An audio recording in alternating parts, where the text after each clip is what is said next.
প্রিয় দর্শকবৃন্দ, গতকালকের ভিডিওতে আমাদের এক আঙ্কেল বলছিল যে বৃষ্টিতে গাজনার বিল একেবারে ভরে গেছে। তো এই জন্য আপনারা যারা চায়না দুয়ার দিয়ে মাছ মারেন তাদেরকে একটু স্মরণ করে দিয়েছিল। তো সেই ভিডিও দেখেই আমাদের গ্রামের সেই জেলে ভাই সজীব মণ্ডল, তো এই ছোটোখাটো জেলে ভাই সে ভিডিও দেখে আর ঘরে বসে থাকতে পারে নাই, সে অতি দ্রুত তার জালগুলা নিয়ে চলে এসেছিল। আর এই যে সম্পূর্ণ মাছ এখানে ঢেলে দেওয়া হয়েছে, তো এখানে কি কি মাছ রয়েছে অবশ্যই কমেন্ট করে বলবেন, এবং এই মাছগুলোর মধ্যে আপনার প্রিয় মাছটার নামটা একটু বলে যাবে। এখানে হচ্ছে আপনার বাছাই করা হবে, জিল মাছ থাকবে এক সাইডে, কই মাছ থাকবে আরেক সাইডে, এবং পুঁটি থাকবে অন্য পাশে।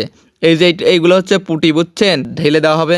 ওরে ওরে ওরে, ধর ধর ধর ধর ধর, ছুটে গেছে ছুটে গেছে, হ্যাঁ হ্যাঁ হ্যাঁ। ওই দেখেন দর্শক, আর একটা কুদে দিলেই তার কপালে আর কি এই বড় শোলটা থাকতো না, সে লাভ দিয়ে দিয়ে বের হয়ে যাচ্ছে। তো আজকের মতো এই হচ্ছে মাছ।